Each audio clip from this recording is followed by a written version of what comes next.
Welcome to the Extra Mile podcast for bar exam takers. There are no traffic jams along the Extra Mile when you're studying for your bar exam. And now, your host, Jackson Mummy, owner of the Celebration Bar Review. Well, hey everybody, welcome to episode 195 of the Extra Mile podcast for bar exam takers. This is your host, Jackson Mummy. Glad to have you with us to talk about all things bar exam related. If this is your first time on the podcast, welcome. You can find video versions of our episodes by going to celebrationbarreview.com / and then just enter the episode number. So this is 195, and you can go back and check out earlier episodes on video and watch all of the information in that format. If you'd rather listen to your podcast, you can do that on Apple iTunes, on iHeartRadio, or on Spotify, or just about any place that you get your podcasts. And if you want to go back into our archives, you'll find all of our previous episodes at celebrationbarreview.com. Just look under the podcast link at the top of the page. You'll find the show notes and the information and all of the episodes going back to the very first one. Well, we're coming up at the end of April, near the end of April now, as this episode will be released. And so far, we've gotten a few big state results out, the most notable of which was Florida. The results across the board are not good. We're going to take a little time and talk about that today. And we are expecting, I have a spidey sense that the New York UBE results will probably come out the week that this episode is released. So we'll see if I'm right or not. The next set date for a result for a big state will be Texas, somewhere around May 3rd or May 4th. So we'll be watching for that as well. And as I say, I've got some comments in just a moment to share with you. Before we get to that, and for today's episode, we've got a great interview I just did with a passing Florida bar taker. His name is James Botkins. You're going to love his story.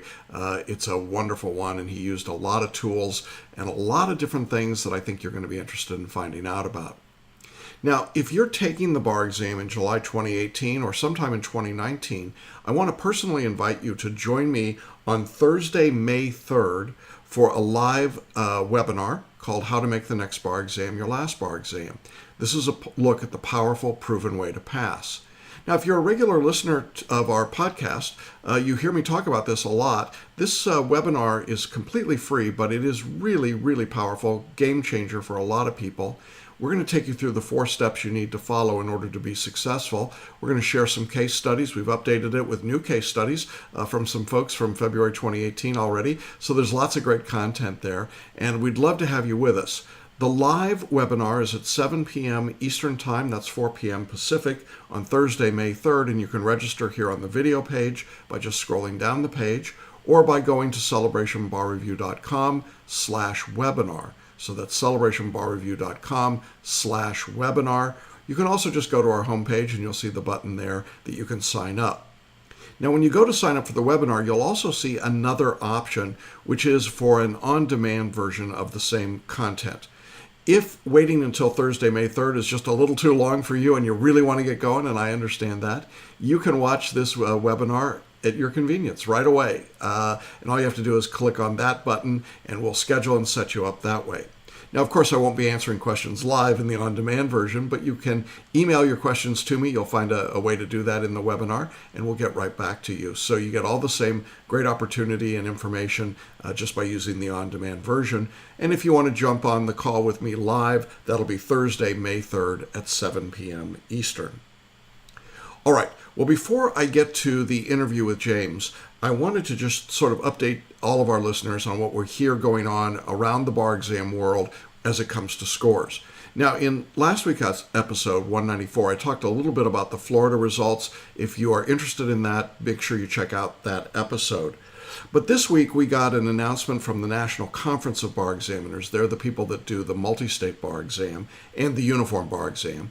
And they announced that nationwide in February 2018, the results on the multi-state, now this doesn't include state exams because they're not all graded and scored yet, but on the multi-state, the mean score has dropped by 1.3 scaled points. Now, what does that mean? Well, someone contacted me and said, does that mean that each state's going to lower their passing score? That would be a nice fantasy, but it's not going to happen. No, that's not what it means at all. What it means is that there will be more people who fail the bar exam. In fact, the NCBE reports that more than 70% of all bar takers in February 2018 were bar repeaters. I just want to let that set in for a minute. 70% of the people nationwide that took the bar in February 2018 were bar repeaters. So when you hear the big box bar reviews telling you about how great their systems are and how well they work, just remember that they prepare about 95% of the bar takers in the country, and we had 70% of the bar takers on this exam who were repeaters. I don't think you have to be a math genius to know that that approach is not working very well, and results and scores are going down. Now, I will say that we have a limited body of data to work with on our end at this point, because Florida is the only one of our major jurisdictions that we prepare students for that's released at this point. But I can tell you that our average MBE score, in fact, went up. It did not go down. So we are bucking the trend. That doesn't surprise me. We're using a different approach to answering the multi-state. And you're going to hear James talk about that in great detail in our interview today. So make sure you stick around for that, because it's really, I think, interesting and insightful. The other interesting thing that the National Conference reported in this press release was that among those retaking bar examiners, or bar examinees, that's 70% of all bar takers, their average multi-state score went down 1.7 points. So here's what that means. The overall average went down 1.3. That's including first-time and repeat bar takers. Repeat bar takers went down by 1.7 points, so not even a full point difference between a bar repeater and a first-time bar taker. Now here's what that means in my view. The basic approach to memorize, recite, and cram on the multi-state is not working well.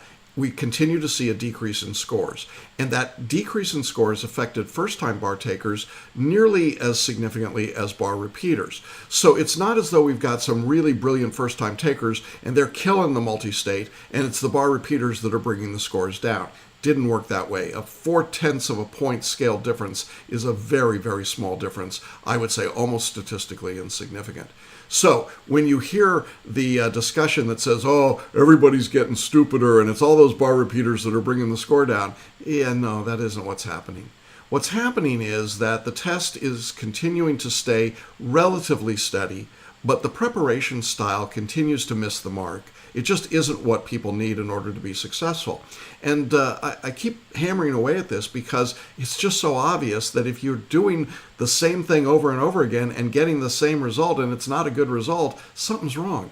And it's not that the test is wrong, the test is what it is. It's that a lot of folks are really trying to prepare for this part of the exam in the wrong way. Now, what do these numbers mean as we look forward to big jurisdictions like Texas, New York, California, and the release of their results? Well, clearly, I would expect results to be low in all jurisdictions, certainly lower than July, probably lower than last February when we look at the overall state rates. We'll see.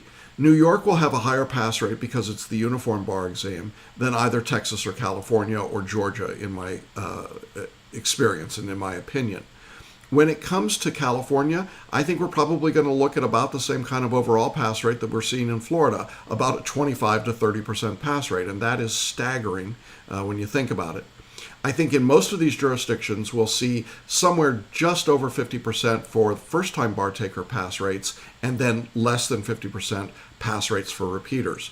So if you're a bar repeater, the odds are stacked against you, and they're stacked really against you if you keep using the big box bar review. Statistically, that's not my opinion, that's just the reality. So I think you got to really be open to the possibility that you got to try some different things in order to be successful. Well, with that cheery news in place, I thought it would be appropriate to talk to someone who did overcome all of those hurdles. James had taken a big box bar review and been unsuccessful on the multi-state. He came to us and he incorporated PhotoReading and Paraliminals and mind mapping, among other tools. He even attended our live boot camp to really work on and focus on his multi-state skills. And the great news, of course, is that he passed in February 2018. And in our interview today, James is going to explain how he used those tools, demonstrate even a little bit about mind mapping, which I think was great, show you a little bit of his mind maps, and give you a sense of what he did to overcome the results. Now, his story is an interesting one because he had a lot going on in his personal life There were a lot of challenges that were there for him, and he uses the analogy of Rocky, the fighter, a lot. It was part of the sort of the metaphor of his life, I think. And so we begin our conversation by talking a little bit about the shirt he's wearing, an homage to Rocky Marciano, the great boxer of the 50s. So I think you're going to really enjoy this interview. It's a great story of what James did to bring his multi-state score up. And if you're one of the people out there who is struggling with multi-state, listen carefully for the approach that he used and the tools that he used.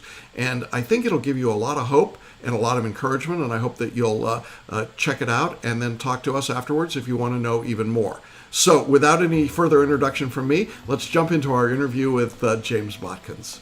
Well, hey, everybody. Welcome to Hanging Out with Successful Bar Exam Takers. I am so excited today because we've got a new passing member of the Florida Bar. But not only is this story great, this guy is great, and I got a chance to know him a little bit. Welcome, James Botkins. How are you? Good. Hi, Jackson. How are you doing? I'm very happy. Yeah, I love the shirt you're wearing. You want to tell everybody what it says there? It just says Rocky Marciano, 1952. He was the undefeated world heavyweight champion. Absolutely, man. And, there's kind of a boxing story, a little symbolism there, a little Rocky that we've got that we're going to talk a little bit about later, because I know that's not a random shirt you picked out today, right? That's correct. All right, good. Well, I know you've just gotten the results, and it's sort of like that overwhelming sense of, oh my gosh, here it is. But it's been a real climb for you, a real challenge for you to get to this point. And I'd love to begin by just asking you to tell a little bit of your story, how you got to the point of taking the bar exam, and then we'll pick it up from there and talk about what you did. The journey started for me. I had used a big box bar review and passed the Florida bar. Unfortunately, I didn't pass the multi-state section, and I wasn't happy with the information and the practice questions they provided, because after the exam, I felt it wasn't a real representation of what was tested. So I was basically trying to figure out what to do. I went online, and every bar review was the same, the big box ones, and I just didn't want to go there. And I think by divine intervention on Facebook, and I don't follow hardly anything, your ad popped up, and I clicked on it, and I remember these words: "This will be your last bar exam." And when I did that, I was like, I think this is the person for me.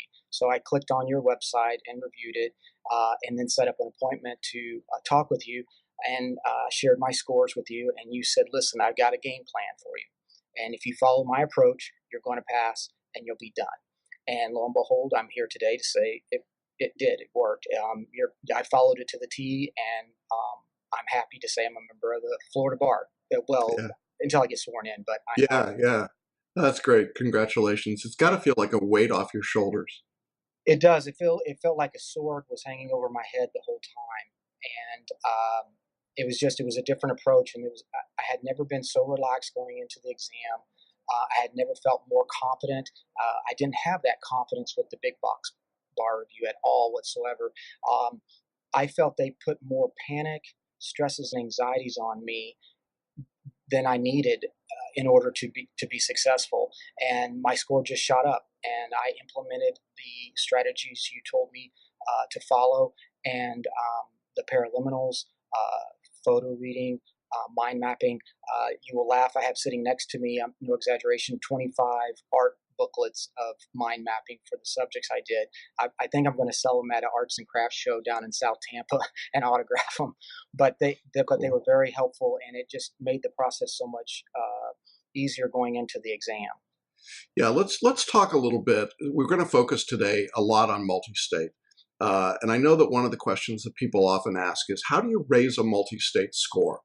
And I think one of the things that you would probably say is it's not always about how much you study as much as it is the way you study. Is that a fair statement? That is very fair. Yeah. Yes. And you took a very different approach with us than the traditional big box approach. When you did the big box, could you describe what that process was like for you? Oh, yes. It was very long lectures that lasted about a week. And then the questions. They were so adamant that you do almost 2,500 practice questions, and it was very overwhelming when you're doing both the state and the multi-state, and it was just and memorization. That's what they kept preaching, and the elements and all those things. And I just felt that I was spending so much time, you know, with that and outlining. That was the other thing. And I even did note cards. I remember when I spoke with you, throw them away. And I must have had thousands of note cards, and none of it just didn't work. And so I just felt that I didn't feel the same, or like they cared, or that they were genuine in what they were trying to do. I just felt like it was the same repetitive statements. Just keep doing it, keep plugging away, keep memorizing, put in, 14 hours a day. You'll get there. It'll all come together. And, when it didn't, when I did the practice tests and so forth, I felt like, okay, I feel like I'm not getting something here, or what am I doing wrong? And then after I got my results, that was my instinct. I was like, it was a disservice. I was very disappointed in them. And you're a really smart guy. This is not the first advanced education you've done in your life, right? No, not at all. I worked in a law firm while studying for the exam, and I know that my employer was very accommodating and working with me and so forth, and knew how important it was to me. So I was very grateful for that. But working in a law firm, especially in Florida, helped me tremendously with the Florida portion of the exam. I just had my difficulties with the multi-state because of the methodology in which the tools they provided and how to take the exam.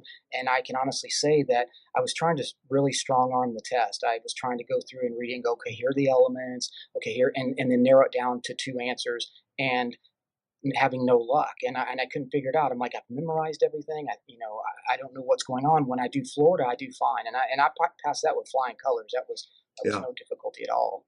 Yeah. So let's talk a little bit about the strategy that we used, that we employed with you. It really had several different components to it. One was photo reading. I want to talk about that. Another was mind mapping. And I definitely want to talk about that. You also attended our boot camp, the live session that we did. And that's where you and I got a chance to spend some time together, which was a lot of fun. That was. It was great to meet you face to face. Yeah, I'm real. Yes, you are. Yes, you are. It's like, oh, he's actually bigger than the screen. Let's go back and talk about what photo reading is and what difference it made for you. Because one of the questions I get from a lot of people, James, is, would photo reading make a difference for me? I mean, what is this thing we hear you talking about all the time? What is it? Does it work? Photo reading does work. I will tell you that your boot camp was invaluable because it made me understand photo reading better. When I first heard you talk with you about it, I thought it was having photographic memory, and I was totally wrong. That was a misconception by myself, or on my own. And so after being able to talk with you and go to the website and listen to the audio and go through the workshop, I guess if you would call it that, then I got a little bit clearer picture. But the boot camp enabled me to incorporate it and feel comfortable with it and trust it. I kept saying to myself, trust the process. I'm a huge Kentucky basketball fan, and I use analogies all the time. And Coach Cal always would tell freshmen that they have the worst habits, bad habits they learned in high school, and you have to let that go and just trust the process and what he's doing. And so I envisioned you like that. And so I had to let all that go and then understand photo reading.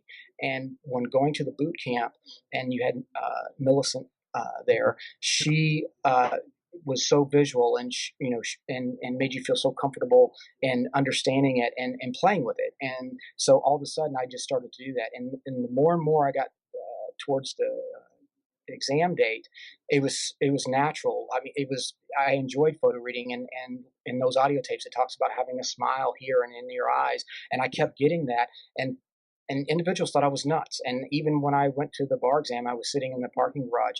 I was photo reading before the exam, and you should have seen people walking past me. They thought I was nut. And so I just kept doing it. I didn't care. I knew what I was going to do and be successful. And I even did that at lunch, and I even got more stares. But it works.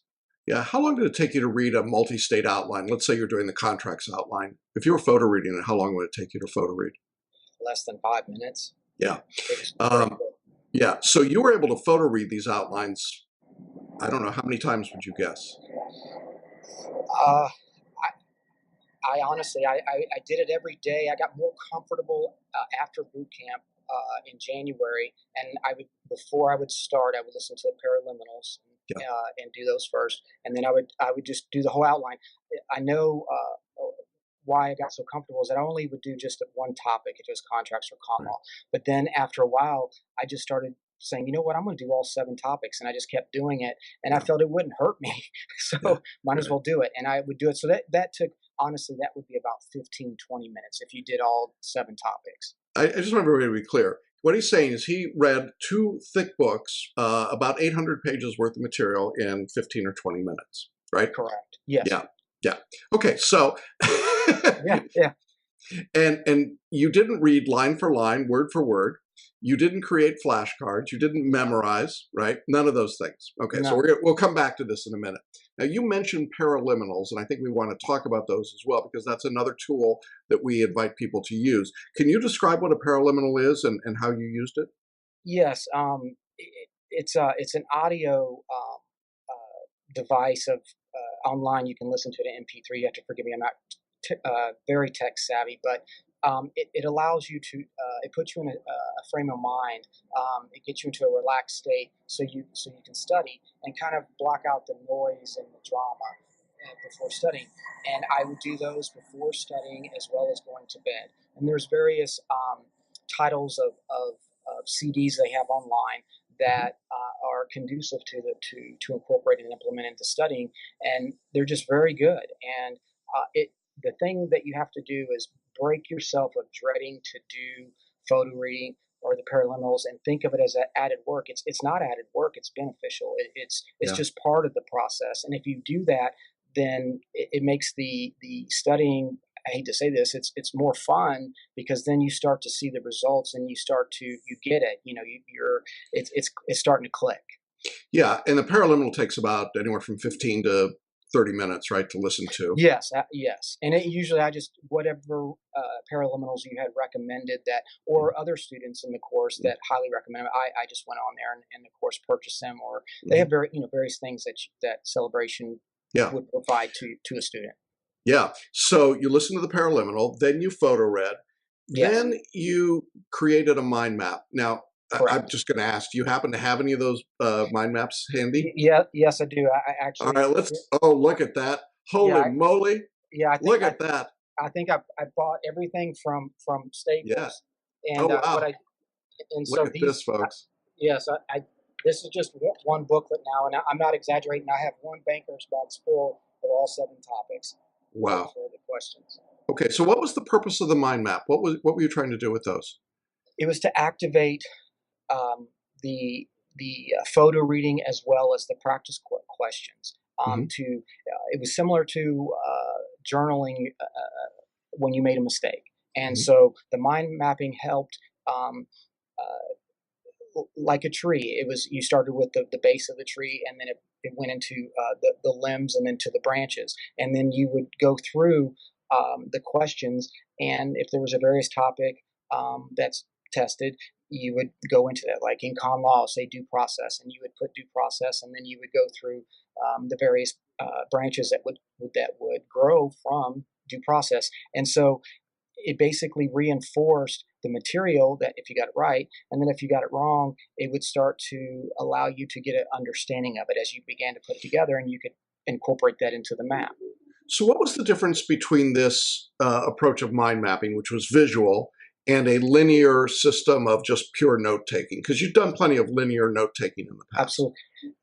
It was more of conscious versus non-conscious. That my non-conscious brain, I could retrieve that material better than my conscious brain, because I'm trying to focus everything here, and I'm trying to recall it, and then I get aggravated if I can't remember. Versus the other way, when I would do that, I could read a question and I could visualize it in my mind, the branch and the terms, and all of a sudden I could get to the answer immediately. So that was the difference. And I didn't feel stressed. I felt Yeah. relaxed. And I never felt I didn't know enough. I felt that the tools that I had were sufficient to get to answer a Yeah. question. And So I didn't worry. right, which is a big deal. I mean, worry Yeah. is a big thing. How long would it take you to do an initial mind map on a subject? Because I'm sure people are going to look at those mind maps and go, oh my gosh, it must take thousands of hours to create those.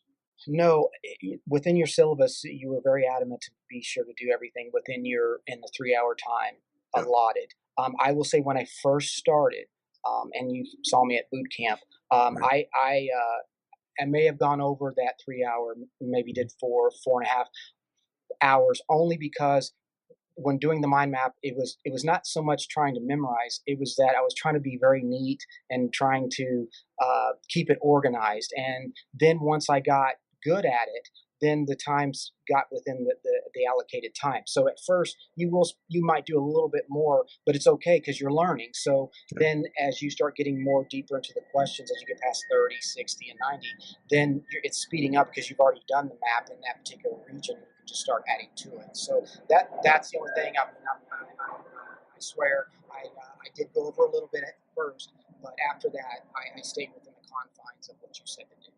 Yeah. And I'm not sure it would be clear to everybody, but basically what James was doing is he was taking a single subject, putting it on a pad, and then nesting down, doing more detailed mind maps, right? So That's correct. starting at the most general level and then working into the branches and then further into the branches and further into the branches, right? Yes, correct. Which is a really elegant solution. I was using folded pieces of paper that were folded inside each other, and then the folding became crazy. So I love your solution. It was a great way to do it. Well, thank you. And you did all these by hand. You were not a computer mind mapper. You did it all. By hand, correct. You will laugh. I went through 4 sets of colored Sharpie markers while doing that because it just, Yeah. just They you're run doing out. so much, So, Yeah. but it was, I would get strange looks, in the Yeah. library and things of that nature, and thinking that I was coloring, and you see bar review materials on a table, but it was working, and it just made it fun where I was seeing results. That was the whole thing, Yeah. versus before. Yeah. Now, when it came time to actually answer questions, I think this is one of the things that people often ask me about. We teach a different methodology called an intuitive method for answering questions. Can you describe your process of answering an MBE question? Yes. Basically, I would read the question carefully, and then go and read all 4 answers, and then just pick the answer. Whatever I What do you felt. mean? Just pick the answer? I mean, didn't you sit there and labor over it and figure out wrong N- answers? Not No? at all. As soon as I knew it, I just did it, and that was Right. it. Right. And did you go back and review it a bunch of times later? No, No. I would do it, move on, and didn't look at it, and never changed an answer. Okay. Now, we'll come back to that in a minute. How long did it take you to do 100 MBE questions on the exam? On the exam, I did. It was 2 hours and 30 minutes exactly. 2 hours and 30 minutes in the morning, 2 hours and 30 minutes in the afternoon. And that's accurate, because I will tell you that when I walked out of that exam, someone had asked me, when do the results come out? And I said, I have no idea, because when you stay the full 3 hours, you have to wait until they pick up everything, and then they Right. tell you how many sat for it, when the results may come out, and all the kind of stuff. And I had no clue, and I'm honest, it was about a week before I found out when they would actually come out. Right.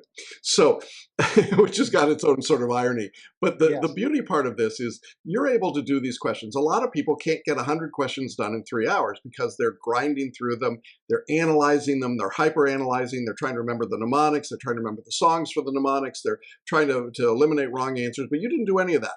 You read the no, problem, then you let your non-conscious brain, the mind maps, the photo reading, all of that work. If you saw the right answer for you, you just marked it. What if you correct. didn't see the right answer? What did you do at that point? If there's nothing jumped out at you immediately, what did you do? Because of the having or doing the photo reading technique, I would read it one more time, Hmm. and then go back and just pick. I would just guess, and left it at that. And you passed, didn't you? Yes, I did.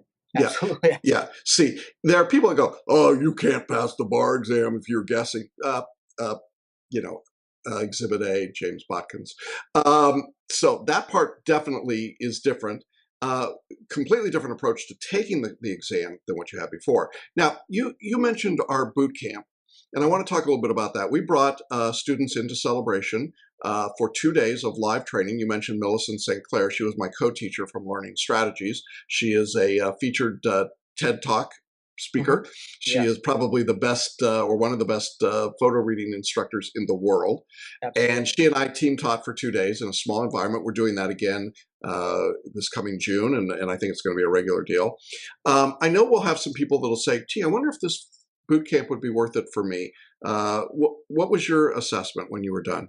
It's very well worth it. I will tell you that I was reluctant when I received notification from you about it because I had I was doing it just myself online, Right. I said to myself, you know what? I'm going to go. I need this, and I said I'm just going to do it, and it was the best weekend I ever had. That driving back, I was so happy of like I have a tool that is going to be so helpful to me, and it was. Yeah. I will say this is that I still use photo reading right now, even though I took the bar. I had Yeah. like 4 books that I wanted to read, and I did that, and it's just a different mindset. I have a new habit now in using Yeah. all those techniques. So you can use it in everyday life, just not the test. Yeah, absolutely. So in boot camp, we taught photo reading, and then we taught mind mapping. So you did some mind maps while you were at boot camp, right? Yes, And then we yes, had you practice on some MBE questions, so you got that opportunity as well. So yes. you actually left boot camp having photo read some subjects, done some mind maps, done some questions. That was pretty intense work, wasn't it, for a couple of days?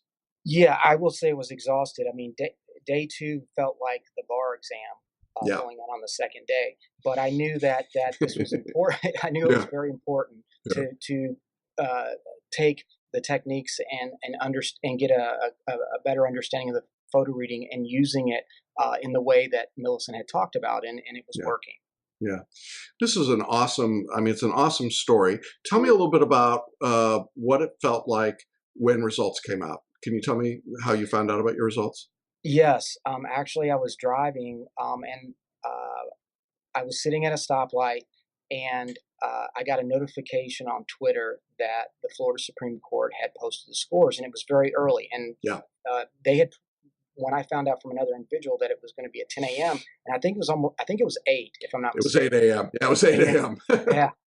And I clicked on the link, and as I clicked on the link, the light had changed, so I pulled over into a church parking lot, and hit the PDF file, and it was, of course, it's on my phone. You're not on your I'm not on a laptop, and I started scrolling down looking for my number, and all of a sudden, all I could see was the word pass and yes, and I broke down and cried in the car for several minutes, and then I didn't believe that I did, and I kept looking at it and kept looking because I will just tell you, everyone else around me, the word it was fail. There was no passage whatsoever on the page that I was on, and so I was like so happy, and I kept verifying my number. And then after that happened, um, I just until about noon or 1 o'clock, I didn't start just smile. I had just a smile that stayed on my face the whole time. I couldn't stop smiling, and it hit me that you did it, and it Yeah, was a yeah. great feeling. Well, let's go back to Rocky for a minute. Yes. You want to talk a little bit about Rocky? Yeah, there's a great scene in Rocky, in where, of course, Rocky's the underdog, and his goal was to go the distance, and if he could go the distance with him, then he would get the respect of his peers. And so there at the very end, that's a great clim- climax scene in where he says, "Yo, Adrian, I did it." And so when I went to the Celebration Bar Review Facebook group, I found a GIF of that, and I posted it, and I tagged you in it that I had Yeah, passed the MBE. yeah, yeah. And I had put up a GIF earlier of Burgess Meredith, Rocky's corner man, saying, "You can do it, Rock." So we did have great faith in you and great belief in you. You worked so hard, and I know that like everyone else, there's hard parts of this journey. You had to deal with some personal issues, some family issues, some things that were going on in your life. It wasn't like you could just put life on hold while you studied for the bar, right? Yes, correct. My girlfriend was very, very supportive, best girlfriend ever, as it related to bar studies. And she and I had spoke prior to taking your course, and I had told her about you and everything. And she said, "Man, he sounds like he's the best." And you should go with him and do it. And I know you'll be successful. So we had our game plan. You have a video on your website about informing spouses Yeah. about what the journey is going to be like. So she was 100%, and she's a school teacher, and she was teacher of the year not too long ago. Teaches Wow. honors world history, and to prepare students for college. So I had her in my corner, so it was great. And my parents, they were in my Mhm. corner as well too. So as I begin the process with Celebration Bar Review, I'm a month into it, and unfortunately, her mother had melanoma cancer, and so it was treated, and it had gone into remission, and everything looked very well for her. So then, about a month later, 2 months now into the studies, there was a concern that they saw something on her brain that dealt with three specks, but they felt, hey, you're probably okay. Don't worry about it, and they would look into it. So then they go and they find out that it's on her brain, and so they were going to do radiation and treat it, and said that they had very high success rates in doing that type of treatment. So I would eat with her and have motivational talks, and she was motivating me to, and about I'm going to make it, and those kinds of things. And so she's a month into it and so forth. And about in mid-June, unfortunately, she had to have emergency brain surgery because the lesions started to bleed. And so as a result, she had to have that surgery to relieve the bleeding. And they didn't know what was going to happen because the brain is very unique. They're still trying to understand it and figure it out and those types of things. And in any event, they wanted to see how she was going to improve the next couple of weeks.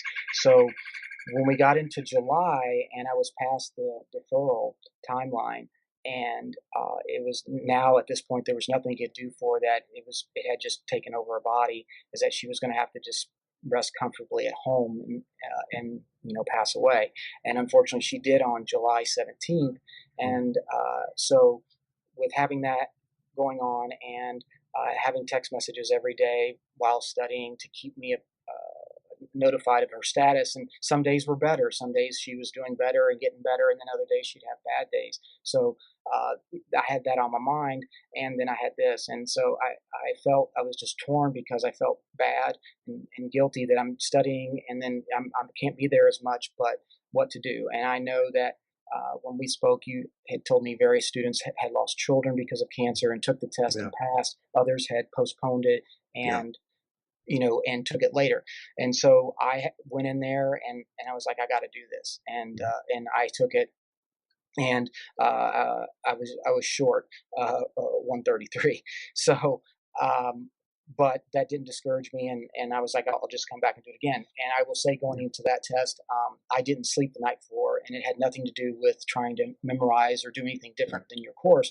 But I was so excited that I had such big results with your course that I just was exhausted that morning, but then felt totally comfortable in the afternoon. So that's what I had my circumstances. Yeah, and you build on that. And I wanted you to tell that story because I think sometimes people think it's a straight linear shot that, everything goes well, everything's perfect, it all comes together.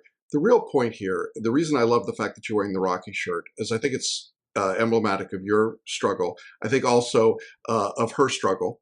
And we don't do this stuff in a vacuum. We don't study in a vacuum. We don't take the test in a vacuum. And it is, we have to respond to the circumstances and the challenges that we face. And you can let those challenges overwhelm you and beat you down. You could give up. You can become discouraged. You can, start pointing fingers. But that wasn't you at all, James. You got right back in and said, you know what? I know what happened. I know why I didn't get those last 3 points, and I know how to get them this time. And then we build on that with the tools that we've been talking about, photo reading, mind mapping, and the boot camp and Paraliminals and so on. And, it was very clear to me that you were going to pass this time, and you did. And I think that that's a real tribute to your perseverance and to your just the quality of person that you are. I also think that probably is indicative of the kind of lawyer you're going to be. I love lawyers that are fighters. I love the ones that are willing to, get in there and throw a punch and take a punch. And I think that's going to be the kind of member of the bar that you are. So I'm very, very proud of you. I know you know that, but I want to say that publicly. I'm pleased whenever any of our students pass. I'm pleased, but there's some that you're just really rooting for because you know that the backstory is so compelling, and your backstory really is compelling. And I know that you threw yourself into this with everything you had. And gosh, how does it feel when you realize that moment? It's all come together. It was a great feeling. I will tell you everything you said. It came together that day when I went in and took it. I mean, I'm sure if you would see in the emails I sent, I told you I passed. Yeah, and you did. I knew I did. And you did. That was an easy prediction. Yeah, he says he passed. He passed. Yeah. Yeah, and I knew it, and I never had any negative thought from when I took it up till then, and I couldn't remember anything afterwards. Everything that you said that emotionally that you would go through, I did, but what I did was just trust the process of your course and allow that to happen and not fight it. Let it just happen, and you will get there. And also with the situation with my girlfriend is that the way I kept my mind in staying in the groove in taking the exam is that what if you're a lawyer? You have those same issues too all the time. There's plenty of lawyers out there who've had issues with their family or a child or a spouse, and so how are you going to deal with it? So I took it that way. It's like, look, you have to be strong here. You have to not panic and not stress and so forth, even though that's there, but maintain it and control it. And it was the Paraliminals, it was the mind mapping, it was having our weekly coaching calls, things of that nature that kept you in check and not lose sight of what you were trying to do. That's cool. Well, this conversation's gone longer than we usually do, but your story is so great, and I think the insights that you have to share are so wonderful. So thank you very much for sharing your time. No, thank you, because this is my last bar exam, and you were right the whole time. And I just wish to God I knew you before I took that other bar review. Well, I'm glad that we did get a chance to meet. I'm sorry it happened under those circumstances, but I'm glad we got that opportunity. And I really look forward to seeing what you do with your membership in the bar. I think you're going to be a very special member of the bar. I'm looking forward to what you do and the imprint that you make here. I know you're going to stick around our Extra Mile group for our existing students in the Facebook group. Absolutely, I will. Absolutely. And be a great resource to those folks. Maybe we can get you back in for the next boot camp to talk to them. I would love to do that, and I will tell you, I'm going to hang my own shingle, so I'm just getting everything in order to do that. Cool. That is so awesome. Well, listen, James, thank you so much for being with us. Congratulations again. Go enjoy this moment, this feeling. Yo, Adrian, you did it. Absolutely. Thank you so much, Jackson. And I greatly appreciate you and your staff because you guys care. And like I said, it was great. Good. Well, thanks everybody for being with us. We'll be back next time for another great story and another great student. Take care, everybody. Bye-bye. Well, that's our interview today. Isn't that a great story? I mean, just incredible what he was able to accomplish and the way he did it. And I think it's a really hopeful story for lots of people. So I hope it did give you some encouragement and hope as well.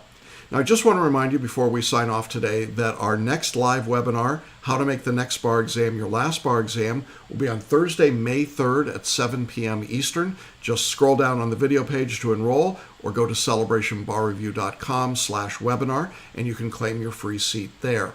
We also have daily on-demand versions of that same webinar, and you'll see those when you go to that site to sign up. So if you don't want to wait till May 3rd, and I understand that, go ahead and jump on the on-demand version and get all of that information and get underway. For those of you waiting, presumably for bar results in California, Georgia, Texas, the UBE, which may include New York, may not, but certainly a lot of other jurisdictions, we wish you all good luck on the results. We hope that they're favorable. We hope that we see your name on the pass list. And if for some reason it's not there, we want you to know that there's hope. You can do this. You can overcome this hurdle. And I think stories like James are a great indication of how that can be done. So we'll talk to you all again next week along the Extra Mile. Have a great week, everybody. Thanks for being with us. Bye-bye. Thanks for listening to the Extra Mile podcast for bar exam takers at www.celebrationbarreview.com.